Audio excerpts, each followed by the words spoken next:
दोस्तों नमस्कार, मैं मनोज कुमार शर्मा। आज शनिवार की रात है, शनिदेव का वार है और महावीर का वार है भारतीय जनता पार्टी के ऊपर। जिस तरह से भारतीय जनता पार्टी ने खिल्लियां उड़ाई देवताओं की और देवी देवताओं के नाम पर वोट मांगे, आज लगता है देवी देवता अपना एक तरह से बदला लेने के लिए उतर आए हैं मध्य प्रदेश के उपचुनाव में। एक तरह से सेलिब्रिटी कहे जाते हैं ज्योतिरादित्य सिंधिया, ग्वालियर रीजन के, चंबल रीजन के, भिंड रीजन के।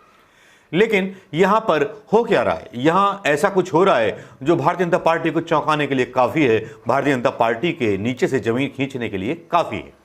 अब हुआ क्या है दोस्तों, ये कोई कपोल कल्पित कहानी नहीं है, ये एक रियलिटी है जो सोशल मीडिया पर भी दिखाई देती है और जमीन पर भी दिखाई देती है।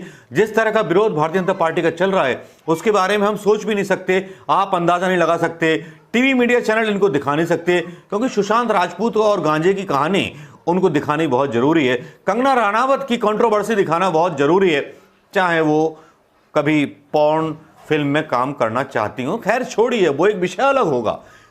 लेकिन यह बात चल रही है मध्य प्रदेश चुनाव की। मध्य प्रदेश चुनाव में कुछ ऐसा हो गया जिसकी वजह से सिंधिया जी के हालात ढीले हो गए, हालात खिसक गए।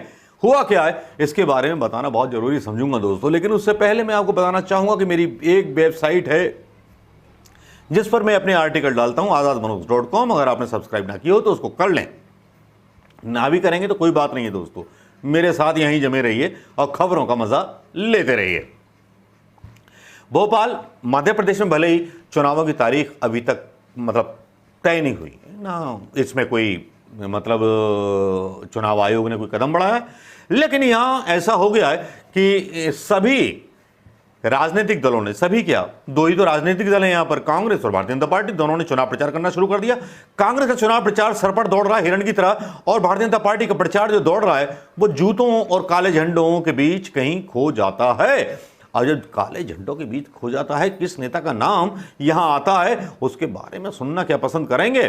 जी हां, ये हैं वो ज्योतिरादित्य सिंधिया, जो कभी कांग्रेस के हीरो कहे जाते थे इस इलाके के, लेकिन अब वो हीरो नहीं जीरो बन गए, क्योंकि उनको काले झंडे दिखाए जा रहे हैं। जी हां, भाजपा नेताओं को लेकर के, भाजपा नेताओं को नहीं बल्कि कांग्रेस के जो बागी नेता भारतीय जनता पार्टी में गए उनको लेकर के जनता में आक्रोश है, भारतीय जनता पार्टी के कार्यकर्ताओं में आक्रोश है, पदाधिकारियों में आक्रोश है।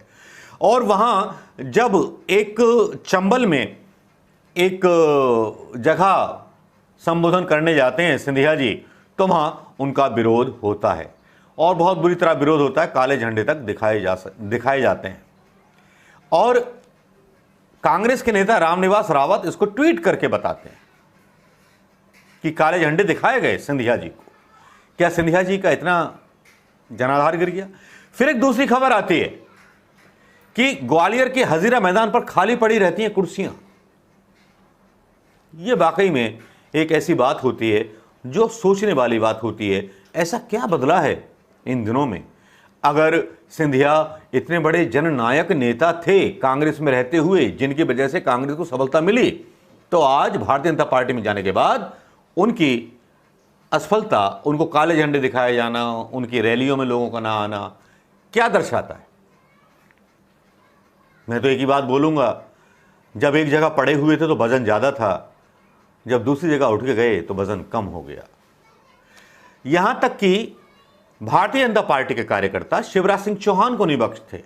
उनकी एक रैली होती है जिसमें भारतीय जनता पार्टी के नेता खुद ड्रामेबाजी करने लगते हैं और वहां मारपीट हो जाती है, पुलिस को शांत करना पड़ता है मामला।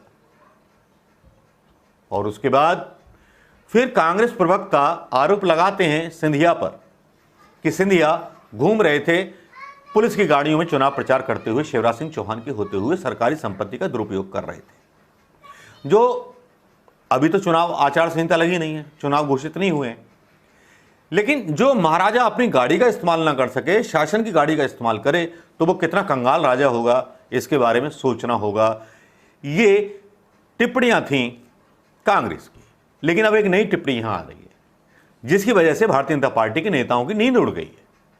वो टिप्पणी है प्रभात किरण अखबार की एक न्यूज है जिसमें संघ ने सर्वे किया इंटरनल, 27 सीटों में भारतीय जनता पार्टी कितनी जीतेगी और कांग्रेस कितनी जीतेगी। संघ के सर्वे में कांग्रेस को 22 सीट जीतना दिखाया गया। पूरी 27 सीटों पर आपसी झगड़े का परिणाम भुगत रही है भारतीय जनता पार्टी। तो दोस्तों, ये था ताना बाना, ये थी वो खबर जो आपको थोड़ा सा गुदगुदा देगी, थोड़ा सा बता देगी कि मोदी जी के आने वाले दिन थोड़े से खराब होने वाले हैं। भले ही उनका गोदी मीडिया इन खबरों को ना बताए, लेकिन हम बता देते हैं। तो इन खबरों को थोड़ा सा ध्यान में रख करके यार आरटी वगैरह कर दिया करो, शेयर वगैरह कर दिया करो, और आने वाले टाइम में हम आपको ऐसी ही खबरें देते रहा करेंगे। दोस्तों नमस्कार, जय हिंद।